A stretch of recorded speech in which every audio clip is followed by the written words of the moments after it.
London, 1943. The city breathes at night differently than it does by day. In the blackout, with curtains drawn and street lamps dark, the capital of a battered empire settles into a kind of fragile quiet, the hush of a place that has learned to endure. Somewhere in a modest government building on Baker Street, a young woman sits across a desk from a military officer. She has dark eyes and very still hands.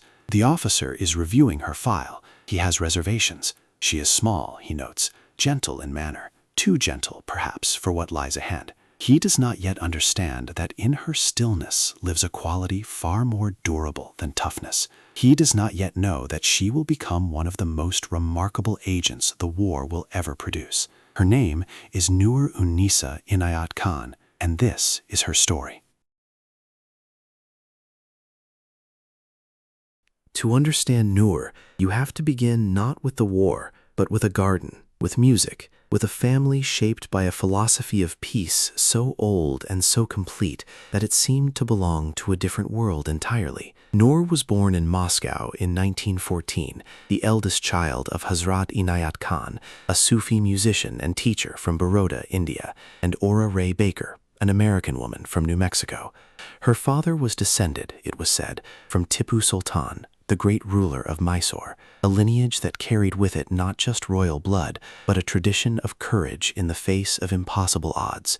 He had come to the West to share the Sufi message of harmony between peoples, of love as the highest form of knowledge. He played the veena. He composed music that listeners said carried something of the divine. The family settled in France, in a house outside Paris called Fazal Manzil, the House of Blessings. Noor grew up there among books and instruments and the gentle rhythm of a household that treated beauty as a kind of spiritual practice. She studied music at the Paris Conservatoire. She wrote poetry and children's stories, gentle fables drawn from old Indian tales, tales of kindness rewarded and patience finding its own grace. One collection, called 20 Jataka Tales, was published in 1939. It was a book for children, full of soft moral wisdom. It was the book of a person who believed, with quiet certainty, that the world could be good. Her father died when she was 13. That loss stayed with her always, but she carried forward what he had given her, a rootedness in something deeper than circumstance, a sense that one's life was a form of offering.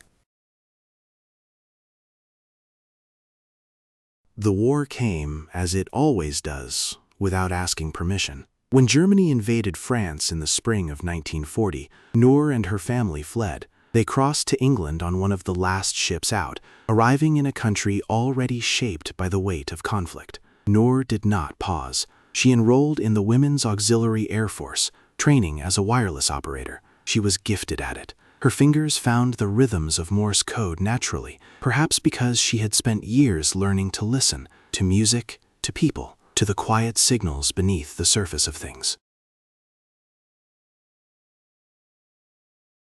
It was this skill that caught the attention of the Special Operations Executive, the organization Churchill had charged with setting occupied Europe ablaze, with sabotage, with subversion, with the careful, dangerous work of espionage. The SOE needed agents who could operate wireless transmitters in occupied France. It was, by all accounts, the most perilous assignment the war offered a human being. The average life expectancy of a wireless operator in occupied France in 1943 was 6 weeks. The Gestapo had direction-finding vans that could triangulate a transmission in minutes. Operators had to move constantly, carry their equipment in disguise, encode and send messages with shaking hands, and then disappear before the knock came at the door. When the SOE approached Noor, they did not hide the danger. She understood what she was agreeing to, and yet she agreed.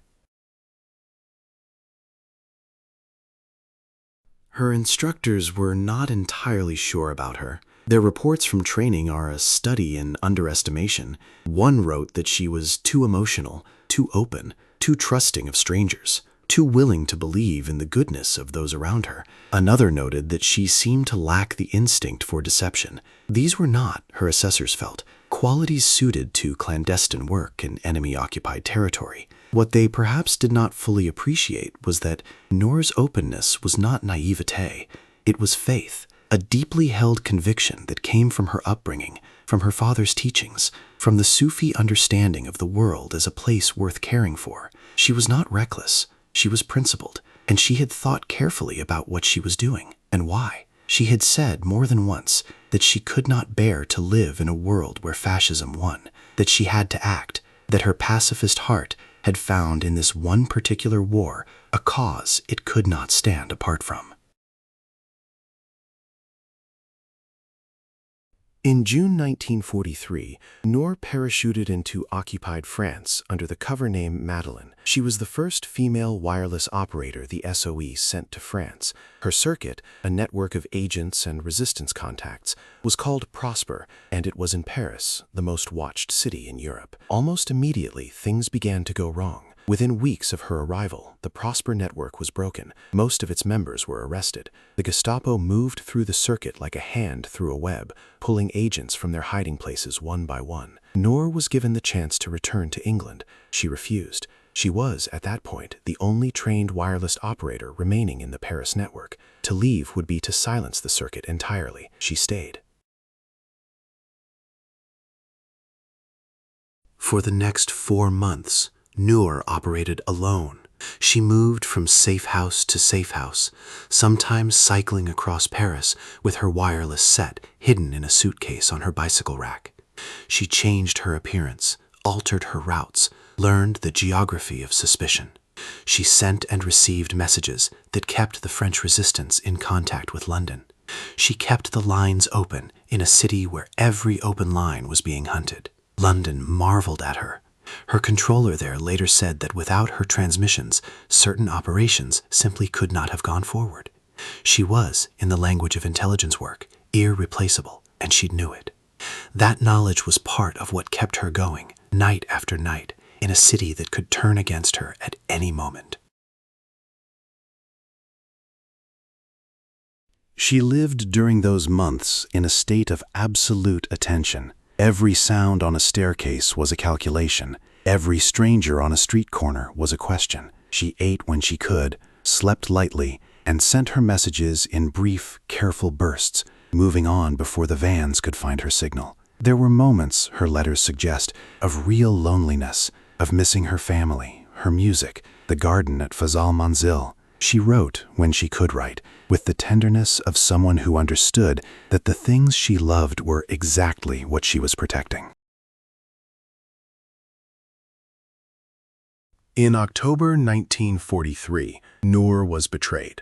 The precise circumstances have been debated by historians ever since. A woman named Renée Gary, whose sister had been passed over for a position Noor received, is believed to have informed the Gestapo. For a sum of money that seems, across the distance of history, almost incomprehensibly small, the information was sold. The Gestapo came to the house where Noor was staying. She fought. She fought hard enough that it took several men to subdue her. Even then, she tried to escape twice from the prison at Forsheim, where she was held in chains in solitary confinement for months. She refused to give information. She did not break. She was classified by the Germans as highly dangerous, a designation that, in its way, is its own kind of honor.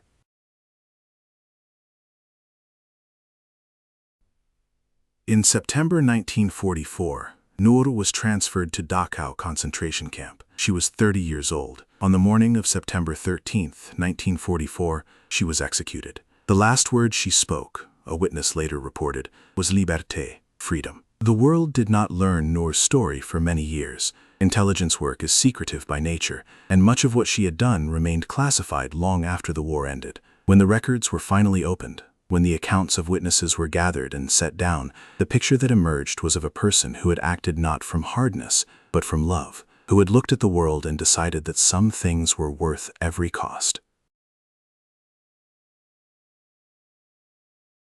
She was posthumously awarded the George Cross by Britain, the highest civilian honor it can bestow. France gave her the Croix de Guerre. A bust of her was unveiled in Gordon Square in London in 2012, near the house where she had once lived. She became the first memorial to a Black, Asian, or minority ethnic woman in the United Kingdom. In the children's book she published before the war, 20 Jataka Tales, there is a story about a hare who throws itself into a fire to feed a wandering stranger, not knowing the stranger is a god in disguise. The moral is not about sacrifice for its own sake. It is about the completeness of giving, about an act so whole and so freely chosen that it becomes, in some way, its own form of abundance.